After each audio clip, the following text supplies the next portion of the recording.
Hari itu, saya duduk di dalam sebuah masjid sambil memperhatikan suatu hal. Saya berada di lantai 2 bagian terdepan yang dapat melihat secara langsung khatib Jumat. Itu adalah masjid yang cukup besar, ber-AC, dengan berbagai ornamen cukup indah. Sayangnya kala itu, saya sama sekali tidak dapat mendengar apa yang disampaikan oleh khatib Jumat. Padahal saya berada pada jarak yang cukup dekat dengan shaf terdepan di lantai 1. Saya rasa bukan karena masjid ini tidak mampu membeli pengeras suara. Sebab, bukan hanya kali itu saja, saya tidak mendengar apa yang khatib sampaikan. Bukankah sangat disayangkan ketika suatu masjid lebih diutamakan kemegahannya daripada fungsinya? Apakah khutbah Jumat ini hanya sekedar formalitas belaka? Sayang sekali jika sebuah masjid hanya digunakan untuk sholat tanpa membicarakan setumpuk permasalahan umat. Sayang sekali jika negeri yang memiliki lebih dari 300.000 masjid ini tidak diberdayakan sebagaimana mestinya. Sayang sekali kita tidak mampu mendatangi taman-taman surga yang setiap hari memanggil sebanyak 5 kali.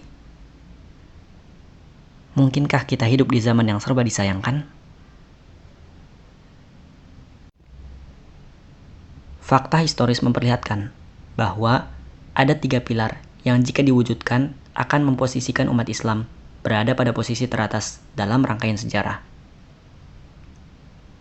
Pilar pertama ialah individu yang bertakwa pada Allah. Pilar kedua adalah masyarakat yang berdakwah. Dan pilar ketiga adalah negara yang menerapkan syariah. Dari apa yang kita hadapi sebagai individu, kita mestinya sadar. Kita punya nikmat yang Allah beri. Sayang sekali jika kita membatasi diri sendiri atas segala sesuatu yang sebenarnya mampu kita lampaui. Kita punya Allah. Sayang sekali jika kita merasa bahwa godaan setan lebih besar dibanding perlindungannya.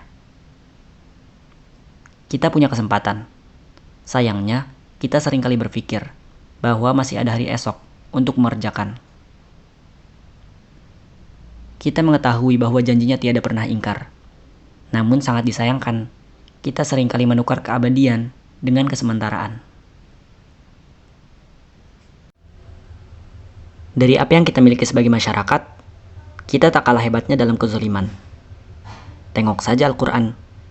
Di tangan kita, ada mukjizat yang bertahan hingga akhir zaman. Ada pedoman yang bisa mengembalikan kehebatan kita, sebagaimana yang terjadi pada zaman keemasan. Sayang sekali jika kita hanya sebatas membaca dan menghafalnya. Kita memiliki tangan, mulut, dan hati untuk saling mengingatkan. Sangat disayangkan jika kita berjalan tanpa mempedulikan sekitar. Kita memiliki ikatan persaudaraan di atas keimanan yang telah melampaui segala macam bentuk ikatan. Lantas, keluarga mana yang sudi saudaranya diinjak serta dilecehkan? Dari apa yang kita pegang sebagai negara, kita berada pada kondisi yang tidak baik-baik saja. Kita mungkin lebih mampu menahan godaan duniawi jika negara memelihara kemaslahatan rakyatnya dan menjauhkan kemudaratan yang hari ini begitu menyilaukan gelapnya. Kita tidak akan disibukkan dengan memikirkan kesehatan dan pendidikan apabila negara mengerti hak-hak rakyatnya. Kita punya senjata canggih yang sama sekali tidak digunakan untuk membela jatuhnya darah saudara-saudari kita di mana saja mereka berada.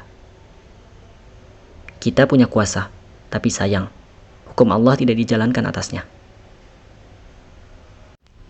Kemenangan atau kemerdekaan bukan hanya lepas dari kekangan dunia atau musuh. Tapi, ketika aturan Allah ditegakkan sebagai bentuk kepercayaan, kepasrahan, dan ketaatan. Kemenangan abadi hanya ditandai dengan didapatkannya ridho ilahi. Dari sini, mestinya kita sadar. Bukankah kita telah hidup dengan banyak menyia-nyiakan? Kezaliman kita hampir menyangkut segala aspek kehidupan. Apakah kita telah merasa aman dari azab Allah? Apakah surga tidak dicapai dengan kepayahan? Apakah segala yang diciptakan lewat begitu saja, tanpa adanya pengawasan dan pertanggungjawaban?